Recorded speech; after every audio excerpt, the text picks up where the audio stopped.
சாதாரண அல்வா இல்ல, பெரிய அல்வாவை கிண்டி கொடுத்துட்டு போயிட்டார்.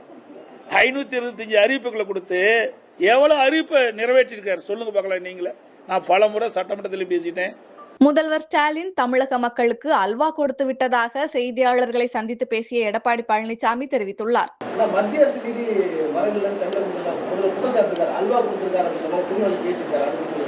இவரு போய் தமிழ்நாட்டுக்கு அல்வா கொடுத்துட்டு இருக்காரு. போய் திருநெல்வேலி போய் அல்வா சாப்பிட்டா தமிழ்நாட்டு மக்களுக்கு அல்வா கொடுத்துட்டார். 525 அறிவிப்புகள் வெளியிட்டீங்க. சாதாரண அல்வா இல்ல, பெரிய அல்வாவை கிண்டி கொடுத்துட்டு போயிட்டார். 525 அறிவிப்புகளை கொடுத்து எவ்வளவு அறிவிப்பை நிறைவேற்றிருக்காரு சொல்லுங்க பார்க்கலாம். நீங்களே, நான் பல முறை சட்டமன்றத்தில் பேசிட்டேன். இந்த மாதிரி ஊடகத்திலையும் பத்திரிகையின் வாயிலாக என்னுடைய கருத்து சொல்லியிருக்கிறோம். ஒரு 15% அறிவிப்பு தான் நிறைவேற்றிருக்காங்க. முக்கியமான அறிவிப்பு, இன்றைக்கு மாணவர்களுக்கு வாங்கிய கல்வி கடன் வங்கியில் ரத்து செஞ்சாங்களா? இன்றைக்கு 100 நாள் வேலை திட்டத்தை 150 நாளாக உயர்த்தப்படும். உயர்த்தல. அவருடைய சம்பளத்தை உயர்த்தப்படும். அதுவும் உயர்த்தல. கேஸ் மானியம் 100 ரூபா கொடுக்குறாங்க, இது வரைக்கும் கொடுக்கல.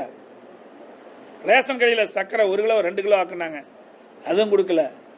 கரும்புக்கு ஒரு மெட்ரிக் டன் கரும்புக்கு 4000 ரூபா கொடுக்குறாங்க விவசாயிகளுக்கு.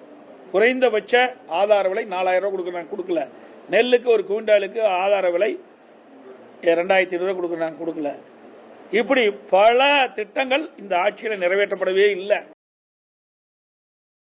செய்திகளை உள்ளது உள்ளபடி தெரிந்து கொள்ள ரெஃப்ளெக்ட் நியூஸை சப்ஸ்கிரைப் பண்ணுங்க.